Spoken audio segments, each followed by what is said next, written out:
আমার নাম হলো শ্রীনাথ। আপনার কথা ঠিক বুঝতে পারলাম না।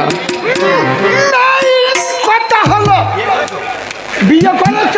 বিয়ে আগে না, তবে মাঝে মাঝে ইচ্ছা করে না।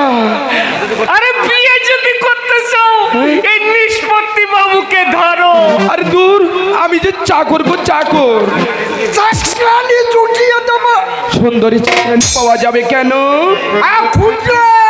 রানীর মতো সুন্দরী চাকরানি পাওয়ার কথা। মেইন কথা হলো যে দেশে ৭৫% মানুষ দারিদ্র সীমার নিচে বাস করে, সে মানুষের মতো সস্তা কিছুই নেই। কিন্তু কর্তা মাঝে বলেন আমায় নাকি এ যুগে ছেলে মেয়েদের মতো দেখতে নয়।